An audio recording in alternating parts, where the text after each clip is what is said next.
اعوذ باللہ من الشیطان الرجیم، بسم اللہ الرحمن الرحیم۔ آج میں انشاءاللہ صحیح مسلم جلد سوئم حدیث نمبر 6173 صفحہ نمبر 303 سے مولا علی علیہ السلام کی شان میں حدیث پیش کروں گا۔ حضرت سہل بن سعد رضی اللہ تعالیٰ عنہ بیان کرتے ہیں کہ رسول اللہ صلی اللہ علیہ وآلہ وسلم نے غزوہ خیبر کے دن فرمایا، میں کل جھنڈا اس شخص کو دوں گا جس کے ہاتھوں پر اللہ تعالیٰ خیبر فتح کرے گا۔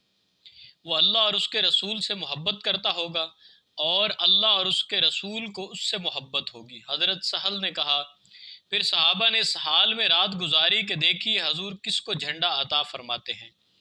جب صبح کو صحابہ رسول اللہ صلی اللہ علیہ وآلہ وسلم کے پاس پہنچے تو ہر شخص کو یہ توقع تھی کہ حضور اس کو جھنڈا عطا کریں گے۔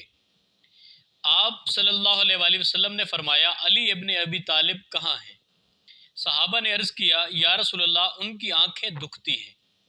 آپ نے فرمایا، ان کو بلاؤ۔ حضرت علی کو بلایا گیا۔ رسول اللہ صلی اللہ علیہ وآلہ وسلم نے ان کی آنکھوں میں لعاب دہن ڈالا اور ان کے حق میں دعا کی۔ ان کی آنکھیں اس طرح ٹھیک ہو گئیں گویا کبھی دکھی ہی نہ تھیں۔ رسول اللہ صلی اللہ علیہ وآلہ وسلم نے ان کو جھنڈا دیا۔ حضرت علی نے کہا کہ یا رسول اللہ صلی اللہ علیہ وآلہ وسلم، میں ان سے اس وقت تک قتال کرتا رہوں گا جب تک وہ ہماری طرح نہ ہو جائیں۔ آپ نے فرمایا، نرمی سے روانہ ہو۔ جب تم ان کے پاس میدان میں اتر جاؤ تو ان کو اسلام کی دعوت دینا، ان کو یہ بتانا کہ ان پر اللہ کے کیا حقوق واجب ہیں۔